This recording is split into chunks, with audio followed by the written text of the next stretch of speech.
Jai Mahakal. Hello toppers, how's you doing? This motivational those and welcome back to another video of the series कम में बम। और ये वाला जो video है ना, ये है क्लास 10th ICSE के लिए। ठीक है, फिजिक्स का चैप्टर नंबर 11 अपन स्टार्ट कर रहे हैं। ठीक है, इससे पहले मैंने साउंड कवर करवाया था, इसके बाद साउंड के बाद मैं डायरेक्ट 11 करा रहा हूँ बिकॉज 11 में बच्चों को थोड़ा डाउट है, स्पेशली कैलोरीमेट्री के न्यूमेरिकल्स में। ठीक है, तो जहाँ तक ये लग रहा है कि इस वीडियो को अपन 2 शॉर्ट में कंप्लीट करेंगे, 2 वीडियोस में कंप्लीट करेंगे। ठीक है, वीडियो बहुत इफेक्टिव होने वाली है भाई, एंड तक अच्छे से देखना, हर एक चीज़ आप लोगों को समझ में आ जाएगी। क्विक समरी में आपको हर एक चीज़ समझ में आ जाएगी। ठीक है, एक एक करके टॉपिक स्टार्ट करते हैं। Without any further due let's start with the topics. So the first topic is, है ना, चैप्टर का नाम है कैलोरीमेट्री। अब सबसे पहले ये जान लेते हैं चैप्टर का नाम क्या कहना चाहता है भाई। कैलोरीमेट्री जो है, it is a phenomena or you can say it's a principle to measure the amount of heat। और इस अमाउंट ऑफ हीट मेजर करने के लिए जो हम डिवाइस यूज करते हैं उसको हम कैलोरीमीटर बोलते हैं। ठीक है, तो वो तो लास्ट टॉपिक है, वो तो ऑब्वियस सी बात है, बाद में डिस्कस करेंगे। सबसे पहले तो बेसिक से स्टार्ट करते हैं। तो सबसे पहला टॉपिक जो होता है वो होता है हीट। अब बहुत से ऐसे बच्चे हैं जिनको नहीं पता हीट क्या होता है। तो देखो भाई, what is heat? Heat is nothing but a form of energy. Heat क्या होता है? हीट को आप हीट भी लिख सकते हो, हीट को आप हीट एनर्जी भी लिख सकते हो। अब एनर्जी बोल दिया तो समझ गए होगे कि इसकी ऐसा यूनिट क्या होगी, इसकी ऐसा यूनिट होगी जूल। ठीक है, और कई बार कैलोरी भी यूज करते हैं, अभी बताऊंगा आगे। अब बात करते हैं इसको रिप्रेजेंट किससे करते हैं। इसको रिप्रेजेंट हम लोग कैपिटल क्यू से करते हैं। ठीक है, और जैसा कि ये एनर्जी है तो एनर्जी क्या होती है? स्केलर क्वांटिटी होती है, ये आप लोगों को पता है। तो चलो बात करते हैं हीट एनर्जी की डेफिनेशन क्या होगी। तो हीट एनर्जी की डेफिनेशन आप लोग बहुत इजीली बुक से भी देख सकते हैं। एक बार मैं रिकॉल करा देता हूं। Heat is the internal energy of molecule constituting the body. कहने का मतलब, अगर कोई भी बॉडी, अगर जैसे हम इसकी बात करें, ये आपका वाटर बॉटल है, इसमें पानी है।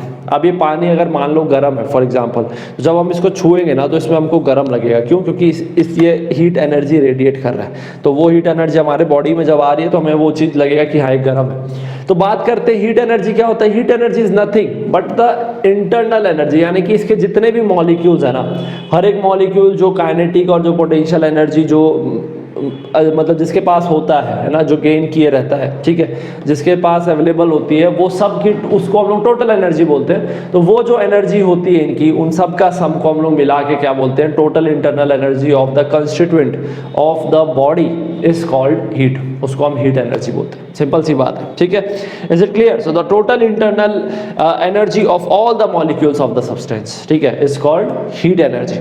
क्या ये बात क्लियर है? And a very important thing, heat energy flow कैसे करता है? Heat energy flow from hot body to cold body. हमेशा जो बॉडी जिसका टेम्परेचर ज़्यादा है, उस बॉडी से वो हमेशा उस बॉडी में ट्रेवल करेगा जिसका टेम्परेचर क्या है? कम है, या जो कोल्ड बॉडी है। Is it clear?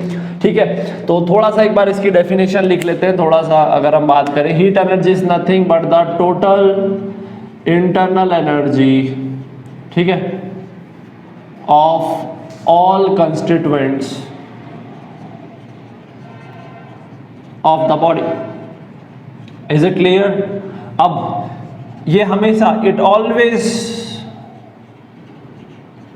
flow from hot body to cold body। हमेशा, ये कहने का मतलब इन कांटेक्ट, जो टच में होंगे तभी होगा। अगर दोनों मान लो टच में नहीं है तो फ्लो नहीं होगा। ठीक है, जब आप दो बॉडीज को टच में करोगे तभी वो हॉट से कोल्ड की तरफ में फ्लो करता है हीट एनर्जी। अगर दोनों का टेम्परेचर सेम है तो फिर कोई हीट एनर्जी का ट्रांसफर नहीं होगा। सिंपल सी बात है। Is it clear? अब थोड़ी सी इसकी एसआई यूनिट की बात कर लेते हैं। ठीक है, सो इसकी यूनिट्स में अगर हम बात करें, यूनिट्स ऑफ एनर्जी में, तो सबसे पहला तो आप लोगों को पता ही है, दैट इज जूल। ये तो ऐसा यूनिट होती है, ये अपने को पता है। लेकिन जो सबसे इंपॉर्टेंट है, जो नया है, वो है जो हम लोग एक और यूनिट है जो हम बहुत हाईली यूज करते हैं, वो है कैलोरी।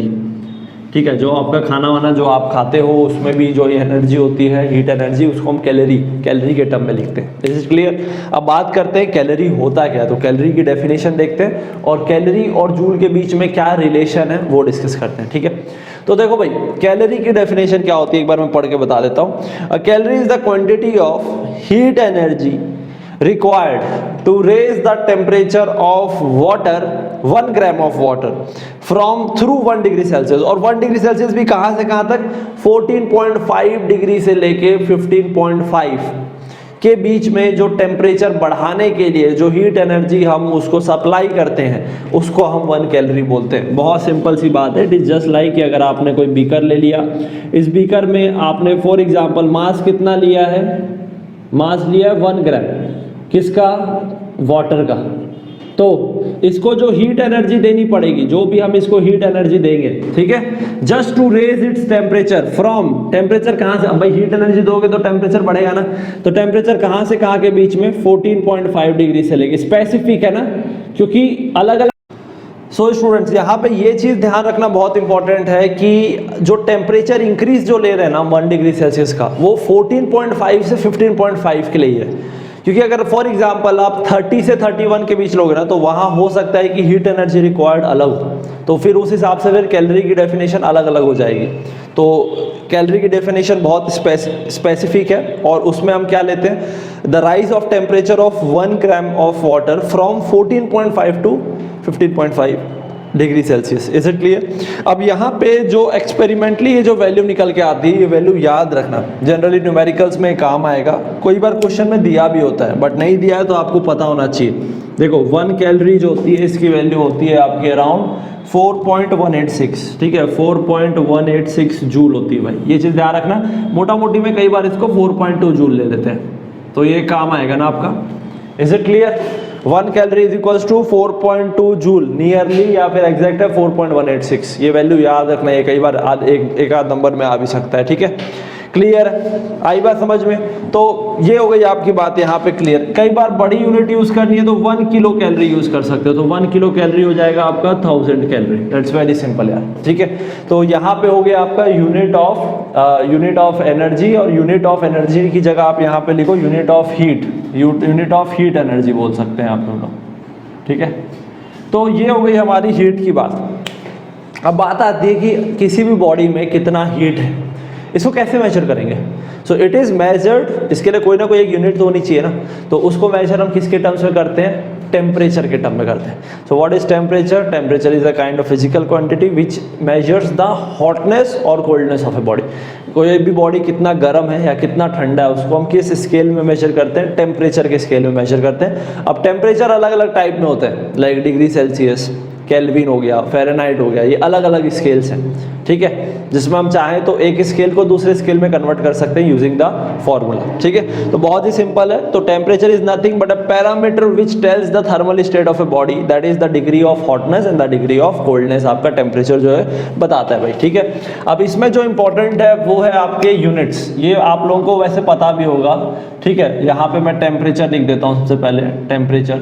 तो ये आप लोगों को पता भी होगा कि टेम्परेचर आपके 2-3 टाइप के होते हैं। इसमें एक जो हम लोग यूज़ करते हैं वो है डिग्री सेल्सियस, ठीक है, डिग्री सेल्सियस है ना, और एक ऐसा यूनिट में अगर हम बात करें तो ऐसा यूनिट में केल्विन होता है भाई, ठीक है।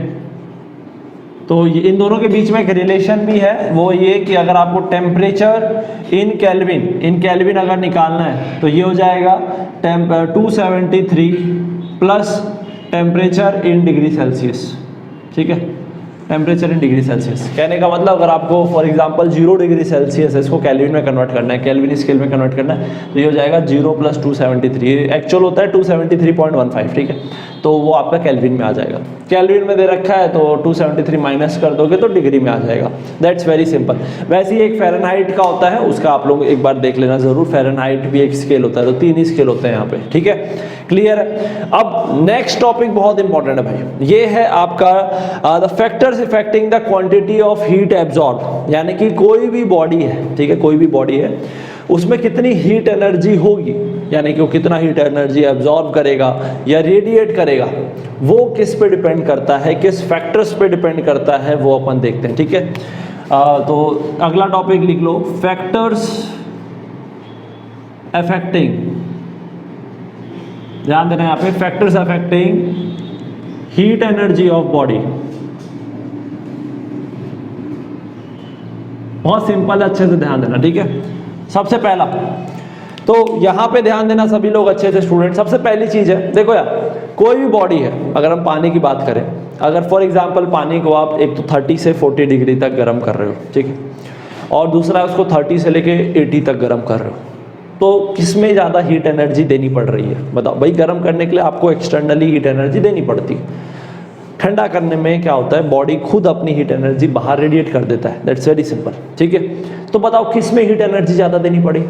ऑब्वियस ही बात है सेकेंड वाले केस में। प्रैक्टिकली देखो, क्योंकि उसमें हम ज़्यादा टेम्परेचर राइज कर रहे हैं। So that means amount of heat energy given to a system is directly proportional to change in its temperature. उसका टेम्परेचर जितना ज़्यादा चेंज होगा, जितना ज़्यादा टेम्परेचर बढ़ेगा, यानी कि उसमें हम उतनी ज़्यादा हीट एनर्जी देंगे। अगर मान लो जितना ज़्यादा टेम्परेचर उसका कम होगा, यानी कि सिस्टम उतनी ही हीट एनर्जी क्या करेगा? रेडिएट करेगा। दैट्स वेरी सिंपल, ठीक है। सेकेंड फैक्टर, हीट एनर्जी और किस पे डिपेंड करती है? एग्जाम्पल लेते हैं, लाइक फॉर सपोज करो, एक तो है मान लो आपको 1 लीटर पानी गर्म करना है, ठीक है। एक है मान लो आपको 5 लीटर पानी गर्म करना है, तो आपको किस में हीट एनर्जी ज़्यादा देनी पड़ेगी? ऑब्वियस ही बात है 5 में ज़्यादा देनी पड़ेगी। सो दैट मीन्स हीट एनर्जी किसी भी बॉडी में जो आप देते हो वो आपका मास पे भी डिपेंड करता है कि उसका मास कितना है। Is it clear? सो ये हो गया। और इसको छोड़ के अगर हम मान लो फॉर एग्जांपल ये दोनों रिलेशन को हम कंबाइन करेंगे तो हमको एक फॉर्मूला मिलेगा, Q is proportional to M delta T। Is it clear? अब जब यहाँ पे प्रोपोर्शनैलिटी साइन हटाते हैं तो एक कांस्टेंट आता है, वो कांस्टेंट को हम क्या लिखते हैं? ये बहुत इंपॉर्टेंट फार्मूला है स्टूडेंट, यही फार्मूला आपका कैलोरीमेट्री में भी काम आता है। तो ये जो कांस्टेंट आता है इसको हम बोलते हैं स्पेसिफिक हीट कैपेसिटी। क्या बोलते हैं इसको हम लोग?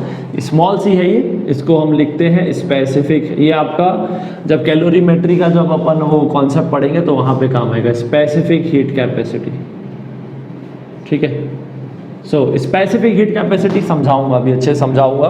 तो अगर हम यहाँ पे बात करें तो क्यू का अमाउंट ऑफ हीट एनर्जी किस पे डिपेंड करता है? Specific heat capacity. Specific heat capacity बोल सकते हो कि मटेरियल पे डिपेंड करता है कि कौन सा मटेरियल है, किस टाइप का मटेरियल है, उस हिसाब से वो उतनी हीट एनर्जी लेता है, ठीक है, या देता है। सिंपल सी बात है, ठीक है। तो अगर आप यहाँ पे एक फॉर्मूला देखो तो ये आपको एक बहुत इंपॉर्टेंट फॉर्मूला मिल गया जो आपके काम में आएगा न्यूमेरिकल्स में, ठीक है।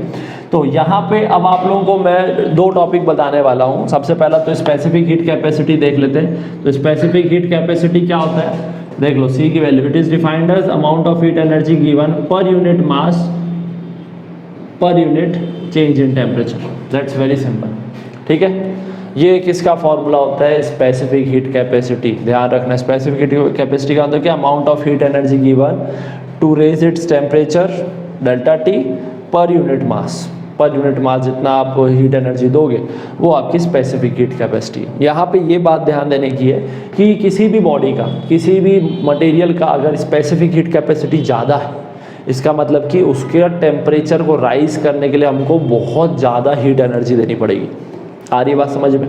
ठीक है, बहुत ही सिंपल सी बात है। C की वैल्यू अगर किसी की ज़्यादा है, अगर C की वैल्यू किसी की ज़्यादा है, यानी कि हमको बहुत ज़्यादा हीट एनर्जी देनी पड़ेगी, ठीक है। वो बहुत हीट एनर्जी लेगा या बहुत हीट एनर्जी वो देगा, सिंपल सी बात है भाई। ये इसको हम बोलते हैं स्पेसिफिक हीट कैपेसिटी। वैसे ही एक और होता है, अब यहाँ पे ध्यान देना, स्पेसिफिक हीट कैपेसिटी फॉर्मूले में लगेगा कि ये तो मास पे डिपेंड कर रहा है, but the truth is that it is independent of mass. ये मास पे डिपेंड नहीं करता यार, ये तो मटेरियल पे डिपेंड करता है, ठीक है। ये ध्यान रखना, बच्चे कंफ्यूज होते हैं और गलती कर देते हैं। उन लोग सोचते हैं कि इसमें M का आ रहा है, इसका मतलब कि मास पे डिपेंड कर रहा है। नहीं, M एक्चुअल में कट जा रहा है, वो एक तरह से ये बोल सकते हो। स्पेसिफिक हीट कैपेसिटी सिर्फ मटेरियल पे डिपेंड करता है, मास पे डिपेंड नहीं करता। दूसरा होता है आपका हीट कैपेसिटी, ठीक है। ये स्पेसिफिक हीट कैपेसिटी है। एक होता है हीट कैपेसिटी, इसको C' से लिखते हैं। तो स्पेसिफिक हीट कैपेसिटी होती है amount of heat energy given to increase its temperature from delta T। यहाँ पे M नहीं आता, ठीक है। तो ये आपका मास पे डिपेंड करता है। यहाँ हालांकि फॉर्मूले में मास नहीं है, बट ये मास पे डिपेंड करता है, डिपेंड्स ऑन मास। कैसे करता है अभी बताऊंगा, देखना, ध्यान देना, ठीक है, ठीक है। तो स्पेसिफिक हीट कैपेसिटी क्या है भाई? मान लो किसी भी बॉडी है, उसका आप टेम्परेचर 30 से 35 कर रहे हो, तो चेंज इन टेम्परेचर, वो टेम्परेचर बढ़ाने में जितना हीट एनर्जी देना पड़ रहा है, that heat energy upon that increase in temperature is called the heat capacity, ठीक है। तो हीट कैपेसिटी एक तरह से ये बताता है कि कोई भी मटेरियल है उसकी कितनी कैपेसिटी है, वो कितनी हीट एनर्जी स्टोर कर सकता है, ठीक है, वो उसको हम बोलते हैं heat capacity. Is it clear? आई बात समझ में? अब अगर आप ध्यान दो तो आप इन दोनों के बीच में रिलेशन बता सकते हो, ठीक है। देखो Q अपॉन डेल्टा टी, इसको हम क्या लिख सकते हैं, C लिख सकते हैं। तो देख इसको हम क्या लिख सकते हैं, MC लिख सकते हैं। तो ये देखो फॉर्मूला आ जाएगा C डैश, ये आ जाएगा M into C small c। ये देखो, देखा मास पे डिपेंड कर रहा है ना। देखो हीट कैपेसिटी किस पे डिपेंड कर रहा है, डिपेंड ऑन मास। देखो मास पे डिपेंड कर रहा है, M इंटू C। आई बात समझ में? अब आप चाहो तो आराम से स्पेसिफिक हीट कैपेसिटी और हीट कैपेसिटी दोनों का फॉर्मूला बता सकते हो, ऐसा यूनिट बता सकते हो। ऐसा यूनिट क्या हो जाएगी, हीट एनर्जी की जूल पर किलोग्राम पर केल्विन, ठीक है। इसकी हो जाएगी जूल पर केल्विन। टेम्परेचर की केल्विन होती है, हीट एनर्जी की जूल होती है। Is it clear? कई बार कैलोरी भी यूज़ कर लेते हैं हम लोग, कैलोरी भी यूनिट यूज़ कर लेते हैं कई बार, ठीक है, न्यूमेरिकल जब करते हैं तो ये हो गया। आपको ये दो फॉर्मूले याद रखने, हीट कैपेसिटी और स्पेसिफिक हीट कैपेसिटी के। ये ध्यान रखना, specific heat capacity is independent of mass and heat capacity depends on मास। ये चीज़ यहाँ पे ध्यान रखना। एक और चीज़ जो आप लोगों को पढ़ना है, जो ध्यान रखनी है, वो ये वाला फॉर्मूला, हीट एनर्जी जितना आप दे रहे हो किस पे डिपेंड करता है, MC डेल्टा टी। बहुत ईजी है फॉर्मूला याद करना भी, ठीक है। इसको छोड़ के एक डिफरेंस दे रखा है आपके बुक में, वो जरूर पढ़ लेना। The difference between heat is energy and another is temperature is a measure of the hotness and coldness of a body, ठीक है। एक एक तो इनका डेफिनेशन हो जाएगा, डिफरेंस इनकी ऐसा यूनिट हो जाएगी। हीट एनर्जी की ऐसा यूनिट जूल है, टेम्परेचर की ऐसा यूनिट केल्विन है, ठीक है। बहुत सारे और भी फैक्टर्स हैं जो आप यहाँ पे लिख सकते हो, बुक में दे भी रखा है, एक बार जरूर पढ़ लेना भाई। डिफरेंस पढ़ लेना, पेपर में आ सकता है, difference between heat and temperature. Is it clear? आई बात समझ में? तो यहाँ पे ये आपके कुछ फॉर्मूलेज हैं, ये फॉर्मूले आप लोग नोट कर लो भाई। पहला फॉर्मूला ये कैलोरी का एक याद रखना, एक इसका फॉर्मूला याद रखना, एक इसका याद रखना, एक इसका और एक ये रिलेशन है जो इसी से बना हुआ है, ठीक है। ये आप लोगों को पता होना चाहिए। इतना अगर आप कर लिए, ठीक है। और एक डिफरेंस और दे रखा है बुक में, जरूर पढ़ लेना, the difference between specific heat capacity and heat capacity. इसको हीट कैपेसिटी बोलते हैं, ठीक है। C एंड C डैश, वो भी बहुत ईजी है। एक तो डेफिनेशन हो जाएगी, एक फॉर्मूला हो जाएगा, एक ऐसा यूनिट हो जाएगी, 3-4 तो डिफरेंस यही हो गए, ठीक है। अब इसके बाद में जो सबसे इंपॉर्टेंट है, जिसके न्यूमेरिकल आप लोगों को समझने रहते हैं, वो है लास्ट टॉपिक इस वाले पार्ट का, फर्स्ट पार्ट का, दैट इज कैलोरीमीटर, ठीक है। बहुत ही इंपॉर्टेंट है, ठीक है। इससे तो न्यूमेरिकल 101% बनता ही है। तो चलो पहले मैं कैलोरीमीटर समझा देता हूँ, बहुत ईजी है। इनफैक्ट जो हमने पढ़ा है ना, यही है, कुछ एक्स्ट्रा नहीं है। तो एक बार मैं इस एक्सपेरिमेंट को समझा देता हूँ, ठीक है। उसके बाद हम इसके न्यूमेरिकल देखते हैं कि किस टाइप से न्यूमेरिकल बनते हैं। Is it clear? चलो स्टूडेंट्स, अब देखो, अब हमारा जो नेक्स्ट टॉपिक है वो है कैलोरीमीटर। बहुत ही इंपॉर्टेंट टॉपिक है, क्योंकि इससे न्यूमेरिकल 101% आता ही भाई, है भी बहुत इजी, ठीक है। अभी जो हम लोगों ने जो पढ़ा था, इससे पहले जो हम लोगों ने फॉर्मूला पढ़ा था एक हीट का, वही वाला फॉर्मूला बस इसमें यूज होता है। एक हीट एनर्जी का मैंने फॉर्मूला बताया था ना, MC डेल्टा टी वाला, वही वाला फॉर्मूला बस इसमें यूज होने वाला है। तो सबसे पहले तो ये जो अपैरेटस है इसको समझा देता हूँ। ये जो कैलोरीमीटर जो है ये क्या है एग्जैक्टली वो बता देता हूँ। तो देखो भाई, ये एक तरह का अपैरेटस है, एक तरह का डिवाइस है जो क्या करता है आपका, जो हीट एनर्जी को मेजर करता है। सिंपल सी बात है। अब ये हीट एनर्जी को मेजर कैसे करता है ये मैं आप लोगों को बताऊंगा, बट उससे पहले एक बार थोड़ा सेटअप को समझ लेते हैं कि इसमें क्या क्या को हम क्या क्या चीज बोलते हैं, किसका क्या काम होता है, ठीक है। तो यहाँ पे अगर आप ध्यान दोगे तो सबसे पहले तो ये कंटेनर है, दिस इज कंटेनर, आप यहाँ पे देख सकते हो, दिस इज कंटेनर, ओके। ये आपका कंटेनर है।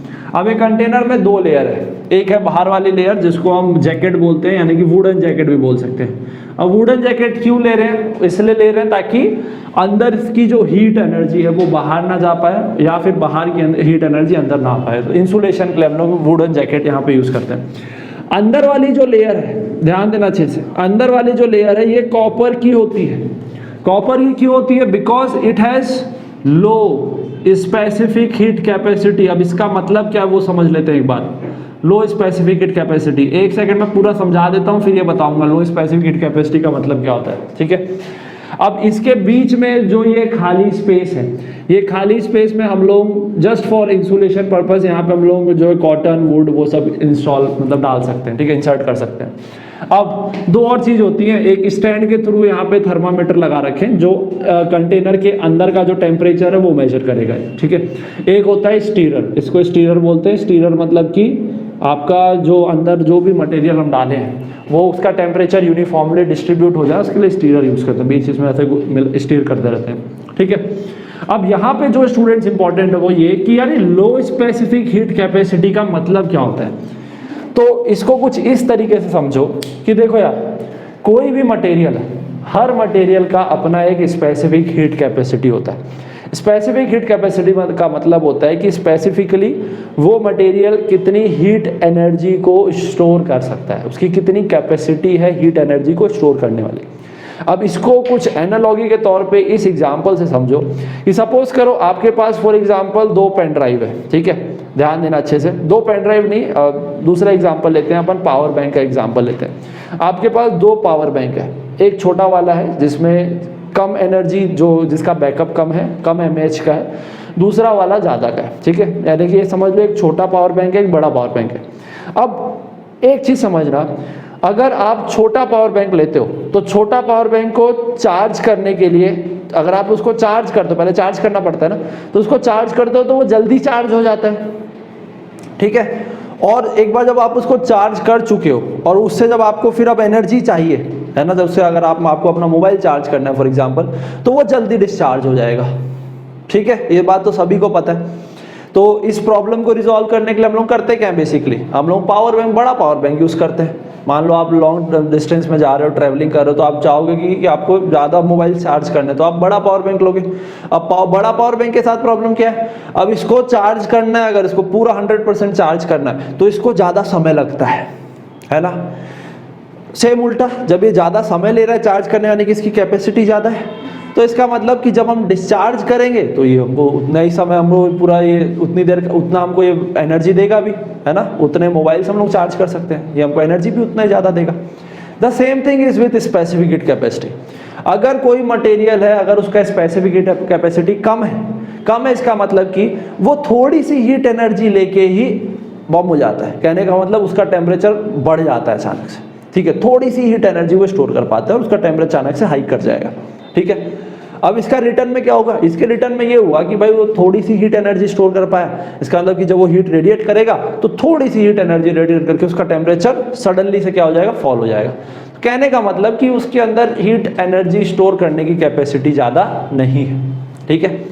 अगर किसी का स्पेसिफिक हीट कैपेसिटी ज़्यादा है, इसका मतलब कि उसको अपना टेम्परेचर राइज होने में वो बहुत सारी हीट एनर्जी स्टोर कर सकता है, ले सकता है। जस्ट लाइक वाटर की स्पेसिफिक हीट कैपेसिटी बहुत ज़्यादा होती है। इसका मतलब पानी को गर्म करने, यानी उसका टेम्परेचर आपको 100 तक भी पहुंचाना है तो वो बहुत हीट एनर्जी उठा चुका होगा उतनी देर में, ठीक है। अब सोचो वो इतनी हीट एनर्जी उठाया है, इसका मतलब कि जब वो रेडिएट भी करेगा तो वो बहुत हीट एनर्जी रेडिएट करेगा, उसका टेम्परेचर भी धीरे धीरे ड्रॉप होगा। सिंपल सी बात है भाई, ठीक है।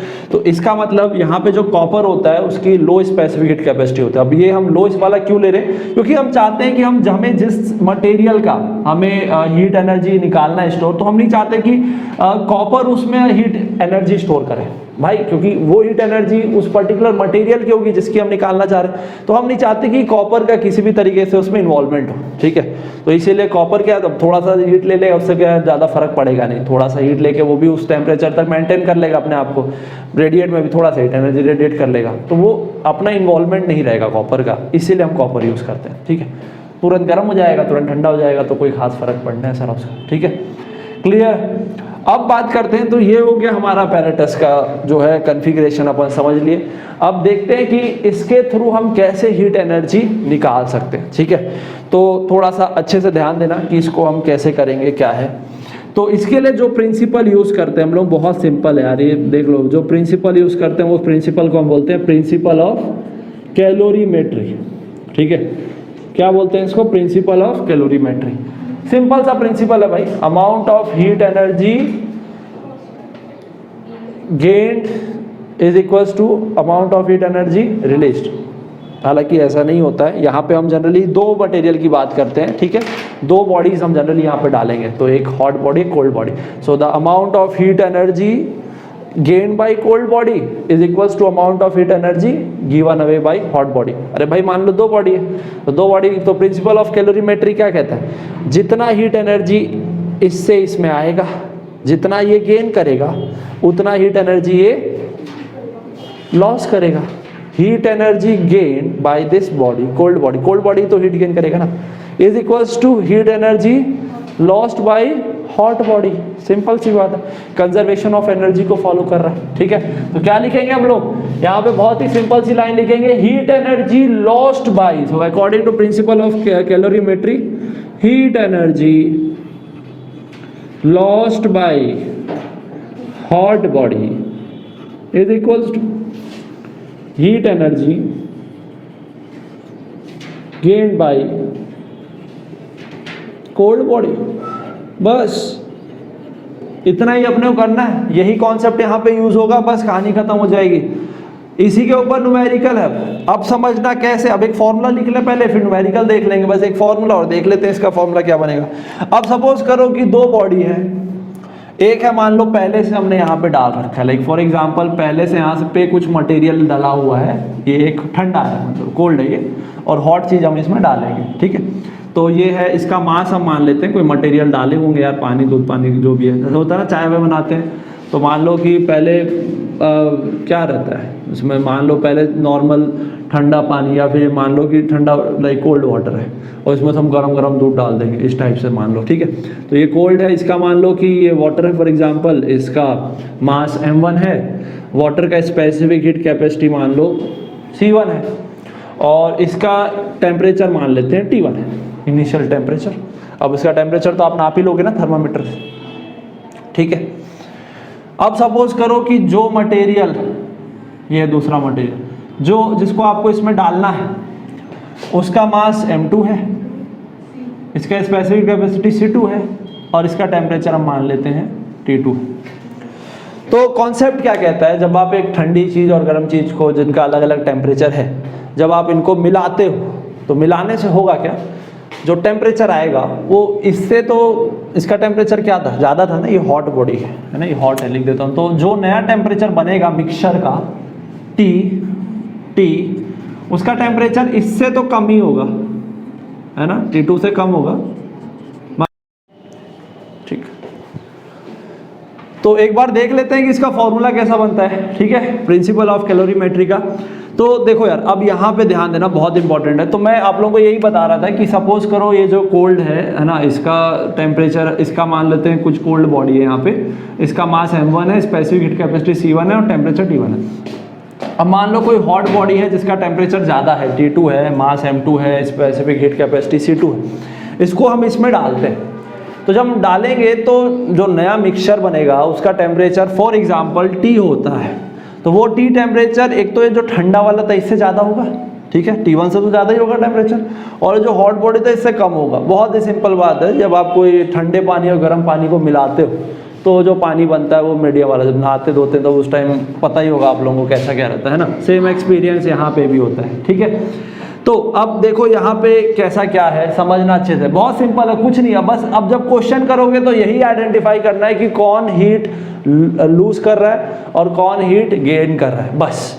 तो अब देखो, heat energy lost by hot body, तो हॉट बॉडी ये है, कितनी हीट एनर्जी लॉस्ट करेगा, बहुत सिंपल है फॉर्मूला, क्या होता है देखो, mc डेल्टा t, है ना, हीट एनर्जी लॉस्ट कितना होता है, mc डेल्टा t, तो m इसका मास m2 C2 delta t, change in temperature, इसका टेम्परेचर अभी T2 है, अब कितना हो गया, T हो गया, तो चेंज इन टेम्परेचर कितना आ जाएगा, T2 माइनस T।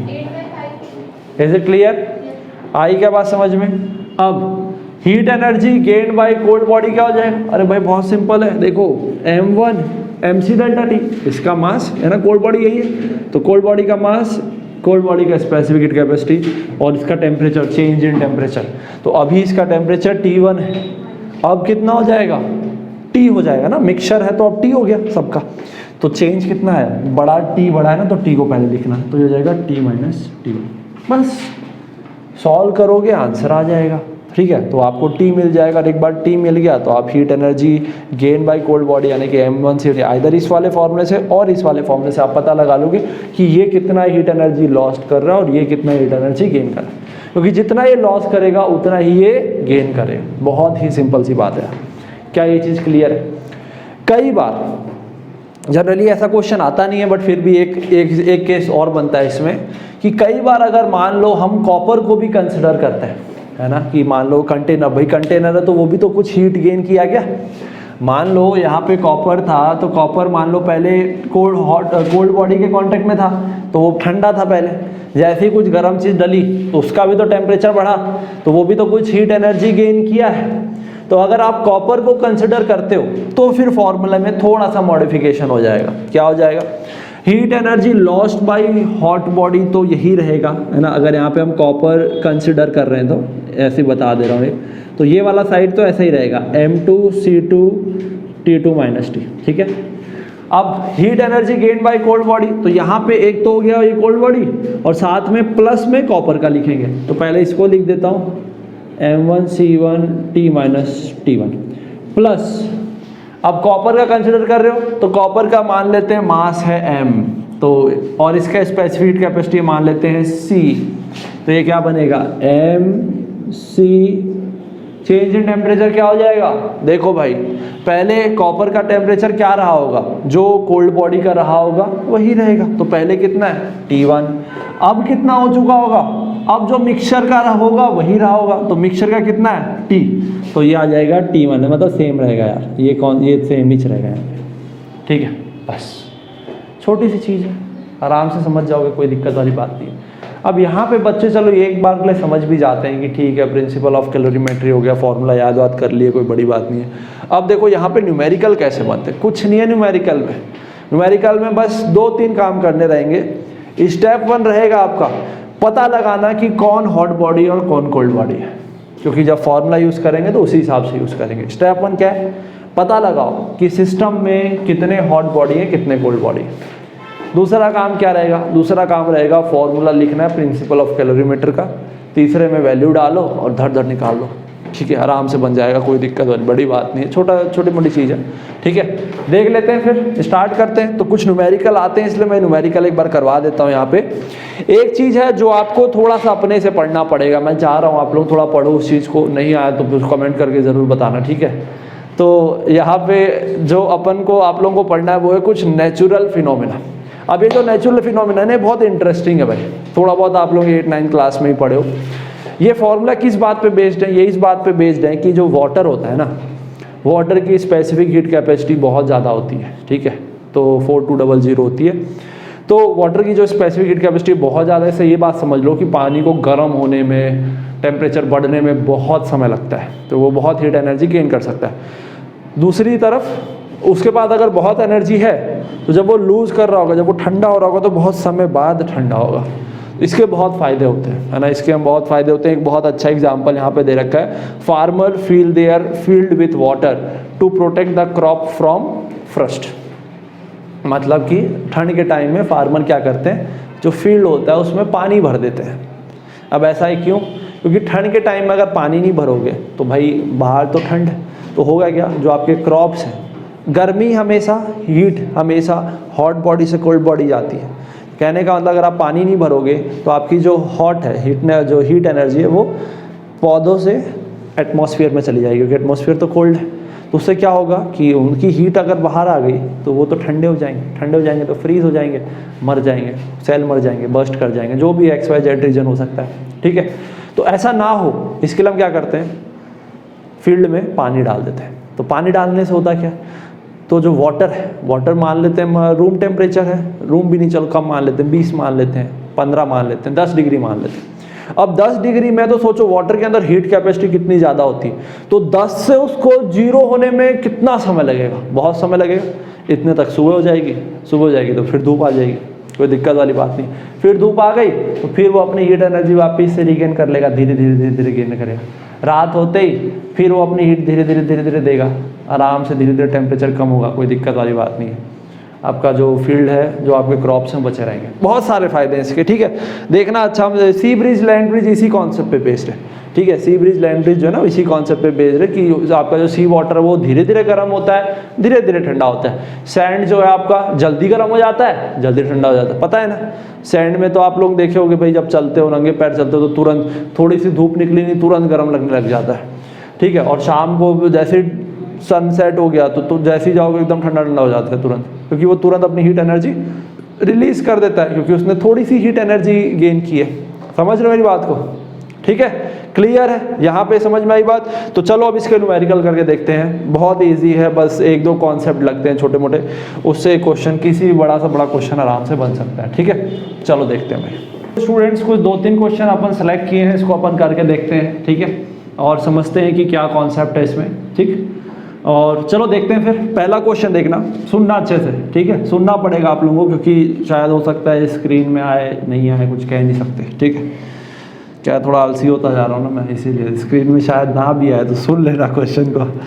क्या है देखो, an electric heater, electric heater है, लिखता जाऊंगा मैं, कोई दिक्कत वाली बात नहीं है, देख लो यार एक बार। ठीक, तो क्या गिवन है? यस, इलेक्ट्रिक हीटर दे रखा है, पावर दे रखा है भाई। पावर कितना है इलेक्ट्रिक हीटर का? 1000 वाट। ठीक है, रेजेस द टेम्परेचर, अब हीटर का काम तो टेम्परेचर रेज करना ही होता है। ठीक है, ऑफ किसका टेम्परेचर रेज कर रहा है? मास दे रखा है कुछ, कितना दे रखा है मास? 5 kg। कोई 5 kg ऑफ लिक्विड है, उसका टेम्परेचर रेज कर रहा है। कहाँ से कहाँ तक? टेम्परेचर मान लो इनिशियल है T1 है, मान लो 25 डिग्री सेल्सियस, और T1 से T2 ये टेम्परेचर रेज कर रहा है, कितना कर रहा है? 31 डिग्री सेल्सियस। ठीक है, ये चीज़ अपने को दे रखा है यहाँ पे, ध्यान देना। तो अब इन 2 मिनट, अब देखो यहाँ पे टाइम दे रखा है, टाइम कितना दे रखा है? 2 मिनट। ठीक है, 2 मिनट में इतने से इतना ये कर देता है। क्या क्या निकालना है? पहला है कैलकुलेट द हीट कैपेसिटी। पहला फर्स्ट क्या है? हीट कैपेसिटी निकालना है, नहीं कि सी डैश निकालना है। C dash is heat capacity. Okay, दूसरा क्या है अपना? स्पेसिफिक हीट कैपेसिटी, यानी कि स्मॉल सी निकालना है। अब देखो समझना अच्छे से, बहुत सिंपल वाली बात। तो ऐसे देखो कुछ अलग टाइप का क्वेश्चन, अभी ये कैलोरीमेट्री का नहीं है, ये आपका जनरल हीट कैपेसिटी का क्वेश्चन है। ठीक है, तो क्या है देखो, अपने को हीट कैपेसिटी का फॉर्मूला क्या होता है? Q, heat energy supplied to increase temperature by delta T. ठीक है, तो अब बात आती है कि सर यहाँ तो हीट एनर्जी दिया नहीं है, तो कैसे निकालेंगे? चेंज इन टेम्परेचर तो हम निकाल सकते हैं। देखो चेंज इन टेम्परेचर तो यहाँ से आ जाएगा डेल्टा टी, कितना हो जाएगा? फाइनल माइनस इनिशियल, यानी कि 6 डिग्री सेल्सियस। और चेंज इन टेम्परेचर आप सेल्सियस में भी उतना ही होता है और केल्विन में भी उतना होता है, तो अपन तो ऐसा यूनिट लिखते हैं, तो यहाँ पे आप केल्विन लिख दोगे, कितना हो जाएगा? 6 डिग्री केल्विन। कई बच्चे यहाँ गलती करते हैं, कई बच्चे सोचते हैं सर ये डिग्री सेल्सियस में है तो इसको केल्विन में कन्वर्ट करेंगे तो 273 ऐड करेंगे। नहीं, जब आप चेंज इन टेम्परेचर निकाल रहे हो ना, तो ऑलरेडी वो तो दोनों में ही कटेगा, अगर कटेगा भी तो। ठीक है, तो वहाँ पे चाहे आप सेल्सियस में हो चाहे केल्विन में हो, आंसर सेम है, चाहे फ़ारेनहाइट में। तो चेंज इन टेम्परेचर में यूनिट अगर आप चेंज कर रहे हो तो इसका मतलब ये नहीं कि उसमें 273 ऐड कर रहे हो या माइनस कर रहे हो, ये गलती करते हैं भाई। ठीक है, तो डेल्टा टी अपने को मिल गया 6 डिग्री केल्विन। अब हीट एनर्जी कैसे निकालेंगे? तो भाई एक फॉर्मूला होता है पावर का, पावर होता है heat energy supplied per unit time. तो हीट एनर्जी क्या हो जाएगा? Power into time. पावर कितना है आपका हीटर का? 1000। टाइम कितना ले रहा है? 2 मिनट। ठीक है, तो 2 मिनट मतलब कि इसको ऐसा यूनिट में कन्वर्ट करोगे तो 2 इंटू ये टी इधर मल्टीप्लाई हो जाएगा, मिनट को सेकंड में कर दो तो ये आ जाएगा आपका कितना? 6 2 12, 1 2 3 4, 1 2 3 4, ये आपका जूल में आएगा। देख लो सब ऐसा यूनिट में चल रहा है। ठीक है, पावर आपका वॉट में ऐसा यूनिट में है, मास केजी में है, टेम्परेचर आपका केल्विन में आ गया, टाइम सेकंड में यूज़ किए तो आपका हीट एनर्जी भी जूल में आएगा। ठीक है, तो क्या हो जाएगा फॉर्मूला? पहला वाला ही निकाल लेते हैं। तो हीट एनर्जी हो जाएगी 12 1 2 3 4, चेंज इन टेम्परेचर कितना है? 6, तो इसको आप करोगे तो देख लो कितना आ जाएगा? 2, तो 2 1 2 3 4। ठीक है, ऐसा यूनिट क्या हो जाएगी? जूल पर केल्विन। ये हो गया आपका हीट कैपेसिटी। दूसरा क्या है? Specific heat capacity. तो स्पेसिफिक हीट क्या होता है आपका? हीट कैपेसिटी अपॉन मास, ऐसे लिख सकते हो, सी डैश अपॉन मास। तो ये आपका कितना है? 20,000 अपॉन मास। मास कितना दिया है? 5 kg, तो kg में लेते हैं ना, है ना? तो 5 4 24,000। ठीक है, ये हो जाएगा जूल पर केल्विन पर kg। ठीक है, बहुत ही सिंपल सी चीज़ है यार, आराम से क्वेश्चन बन गया, कोई दिक्कत वाली बात नहीं। तो ये कॉन्सेप्ट अच्छा है, इसको अच्छे से नोट कर लेना आप लोग, और अपने जो प्रैक्टिस क्वेश्चन है उसमें इसको लगा के देखना, ठीक है, देखना कॉन्सेप्ट समझ में आ जाएगा आप लोगों को, ठीक है। तो ये बेसिक आपका हीट कैपेसिटी और स्पेसिफिक हीट कैपेसिटी का क्वेश्चन था। अब कैलोरीमीटर का कैसा बनता है इसको अपन समझते हैं। तो एक क्वेश्चन और करा रहा हूँ इसके बाद, ध्यान देना अच्छे से। सो स्टूडेंट्स, एक सेकेंड क्वेश्चन अपन यहाँ पे बनाते हैं आज का, ठीक है, और ये है कैलोरीमीटर का। ध्यान देना अच्छे से। देखो, अगर डाटा अच्छे से लिखोगे प्रॉपर तरीके से और प्रॉपर तरीके से फॉर्मूला लिखते हो तो आपको कहीं प्रॉब्लम नहीं आएगी क्वेश्चन को समझने में। एक शॉर्ट तरीका बता रहा हूँ मैं आप लोगों को कि किस तरीके से आप डायग्राम बना के चीज़ों को समझ सकते हो, ठीक है। ये आप रफ में भी कर सकते हो, चाहो तो अलग से भी बना के कर सकते हो। देखो, सबसे पहला काम है यहाँ पे एक कंटेनर बना दो। तुम लोगों को एक एकदम सिंपल तरीका बता रहा हूँ, और ये कोई पर्टिकुलर चीज़ है जो आप यहाँ पे डालने वाले हो, ठीक है। इस तरीके से शॉर्ट में डायग्राम बना के चीज़ों को समझ सकते हो, इससे क्या कन्फ्यूजन नहीं होता। क्या बोल रहा है देखो, 40 gram of water at 60 degree Celsius is poured into a vessel containing यानी कि वेसल में पहले से कुछ है और उसमें आप कुछ पोर कर रहे हो, इतने में ही आपका ऑलमोस्ट पूरा काम खत्म हो जाता है। तो क्या चीज़ पोर कर रहे हो, उसका मास कितना है, 40 ग्राम। टेम्परेचर कितना है, 60 डिग्री सेल्सियस, ठीक है। इसको आप लोग M1 मान लो, M1 ले लेते हैं, ये आपका T1 हो जाएगा टेम्परेचर। इसका C1 देख लेते हैं क्या होगा, ठीक है। अब इसको किस में पोर कर रहे हैं, इनटू अ वेसल कंटेनिंग। इसका मास मान लेते हैं M2, कितना है इसका मास, 50 ग्राम, ठीक है। टेम्परेचर क्या है इसका, टेम्परेचर कम है, ये हॉट है थोड़ा सा, ये इसका टेम्परेचर T2 ले लेते हैं, 20 degree Celsius. The final temperature of mixture is 30 degree Celsius, मतलब कि फाइनल टेम्परेचर यानी कि T दिया हुआ है, कितना है, 30 डिग्री सेल्सियस। बहुत सिंपल सी बात है, इतना समझने के बाद आपका ऑलमोस्ट काम खत्म हो जाएगा, ठीक है। अब क्या बोल रहा है, taking the specific heat capacity of water as 4.2 joule.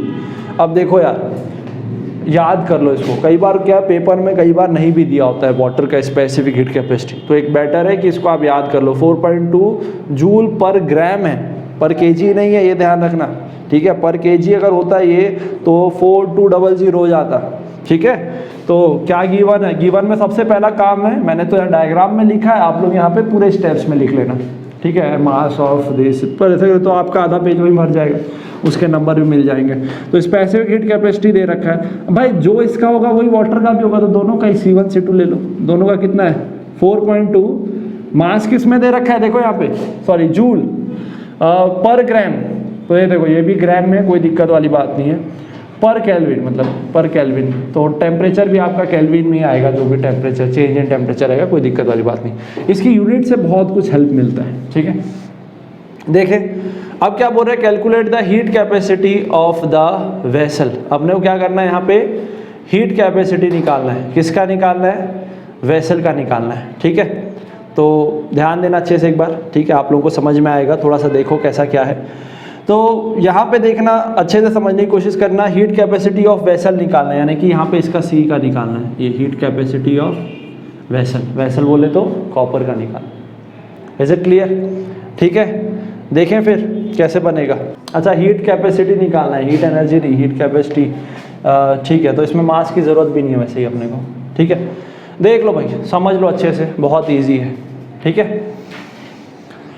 Formula use करते हैं, कोई दिक्कत नहीं है, एकदम सिंपल सी चीज़, जो पढ़ाया हूँ वही बताऊँगा, उसको छोड़ के कोई एक्स्ट्रा कॉन्सेप्ट नहीं लगने वाला। देखो भाई, अकॉर्डिंग टू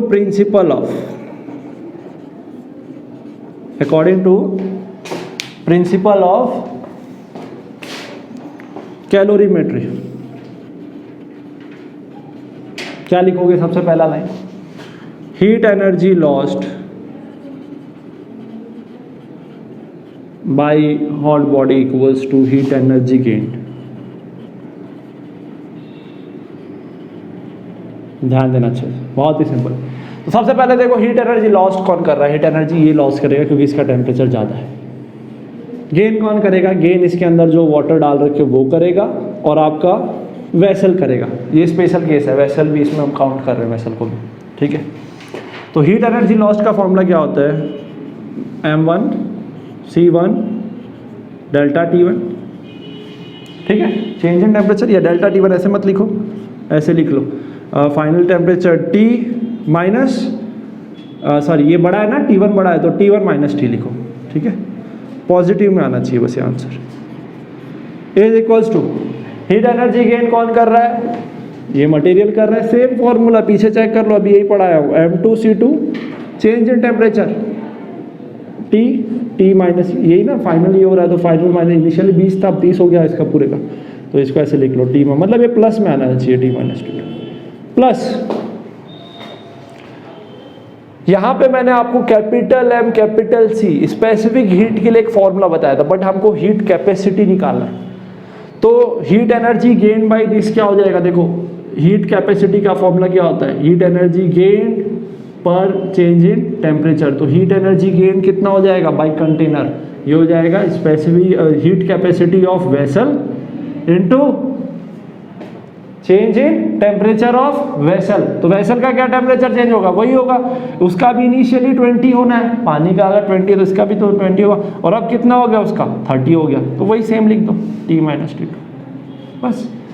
अगर आप देखो तो फॉर्मूले में मैंने यही वाला बताया था स्पेशल केस में, बस यहाँ पे C डैश की जगह क्या लिखा था मैंने, M capital M into small c, specific heat capacity अगर दिया है तो small c into capital M, but हमको तो यहाँ पे हीट कैपेसिटी निकालना है, स्पेसिफिक हीट कैपेसिटी नहीं निकालना। तो अब देखो भाई अगले स्टेप में क्या हो जाएगा, बहुत सिंपल है, वैल्यू डाल दो बस, ठीक है। इसका मास है 40 में रहने दो, केजी में कन्वर्ट मत करो, क्योंकि ऑलरेडी आपका जो स्पेसिफिक हीट कैपेसिटी है ना वो ग्राम में ही दे रखा है, तो ग्राम कट जाएगा, ये बच्चे कई बार गलती करते हैं कि इसको केजी में कर दे, नहीं केजी में नहीं, 40 रहने दो। ये सही है 4.2, C1 C2 तो सेम है, ये भी वाटर है वो भी वाटर है, तो ये कितना है 4.2। टेम्परेचर अगर हम देखें तो पहले 60 था, इसका अब 30 हो गया है फाइनल, ये फाइनल 30 हो गया है, तो 60 माइनस 30 डिग्री सेल्सियस लो, चाहे केल्विन सेम ही रहेगा, तो ये 30 हो जाएगा इक्वल्स टू, अब इसका मास 50 है, इसका स्पेसिफिक हीट कैपेसिटी 4.2 है, और इसका चेंज इन टेम्परेचर कितना है 10 प्लस ये निकालना है, ठीक है, और इसका भी चेंज इन टेम्परेचर सेम है 10। चलो इसको इधर भेज दो पहले, लेकिन सिंप्लीफाई कर लेते हैं, इसको मल्टीप्लाई कर लो कितना कितना आ रहा है एक बार, इसको यहाँ भेज के कॉमन लेके भी कर सकते हो वैसे आप लोग, ठीक है। तो कैसे करेंगे एक बार जल्दी से कर लो, मल्टीप्लाई कर लो यार, है ना, मैं थोड़ा सा अगले स्टेप में करूँगा इसको, minus 50 into 4.2 into 10 equals to C dash into 10, 10 सबका एक काट देते हैं, 1 0 1 0 1 0 कट गया। अब यहाँ से 4.2 कॉमन ले लेते हैं, ठीक है, तो 4.2 यहाँ से कॉमन आया, 40 इंटू 3 120, और यहाँ से माइनस 50, ये आपका C डैश आ गया, तो ये आ जाएगा आपका अराउंड 70 इंटू 4.2, ये आपका आ जाएगा C dash. Is it clear, solve कर लेना आंसर आ जाएगा, कोई बड़ा लोड नहीं है, सब चीज़ सिंपल था, बस यहाँ पे देखो C डैश यूज हुआ है, अगर C डैश की जगह स्पेसिफिक हीट कैपेसिटी पूछता तो हम यहाँ पे mass into M into C लिख देते हैं, स्मॉल c मतलब कि स्पेसिफिक हीट कैपेसिटी। तो ये फॉर्मूला ऑलरेडी हमने पढ़ा है, और इस तरीके से डायग्राम बनाने से चीज़ें ईजिली विजुअलाइज होती है। आप ये बना दो, एक कंटेनर बना दो, अंदर क्या है उसका लिख दो, कन्फिग्रेशन क्या डाल रहे हो उसका लिख दो, हीट लॉस्ट हीट गेन लिख दो, और वैल्यू डालते जाओ, और ये लिख देना एक फाइनल टेम्परेचर क्या हो जा रहा है, ठीक है। तो change in temperature this minus this, इसका change in temperature this minus this, plus में होना चाहिए, इधर भी प्लस में उधर भी प्लस में, ठीक है। तो ये एक क्वेश्चन था नॉर्मल, अच्छा क्वेश्चन था कैलोरीमीटर का, जनरली कई बार ये दिया नहीं होता है, ठीक है।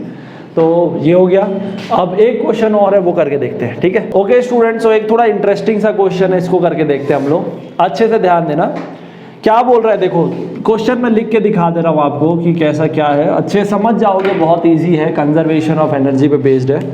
ये बोल रहा है कि कुछ वाटर है, ठीक है, ये वाटर है, इसका इनिशियल टेम्परेचर मान लेते हैं T1 for example 20 degree Celsius, ठीक है, और ये ग्राउंड से कुछ हाइट पे है, कितने हाइट पे ये, इसको किलोमीटर को मीटर में कन्वर्ट कर लो तो ये हो जाएगा 1680 मीटर, ठीक है, ऐसे लिख लो 1680 मीटर, ठीक है, above the ground, falls down on ground, मतलब ये नीचे गिर रहा है। अब ये जब ये नीचे गिरेगा तो स्टूडेंट्स बहुत ही सिंपल है। देखो अगर कोई वाटर है उसका मान लो मास m है, तो वो मान लो नीचे गिर रहा है, तो गिर रहा है तो अब उसका टेम्परेचर क्या हो जाएगा, कितना बढ़ जाएगा, ये बताना है। बहुत सिंपल है। अभी वाटर ऊपर है तो अब इसके पास पोटेंशियल एनर्जी है, वो पोटेंशियल एनर्जी जैसे ही नीचे गिरेगा तो बीच में काइनेटिक एनर्जी और गिरने के बाद वो हीट एनर्जी में कन्वर्ट हो जाएगा। तो हम कुछ नहीं करेंगे, पोटेंशियल एनर्जी को हीट एनर्जी के इक्वल रख देंगे। पोटेंशियल एनर्जी का फॉर्मूला होता है mgh, इसका होता है mc delta t, mm cut गया तो चेंज इन टेम्परेचर आ जाएगा GH अपॉन C।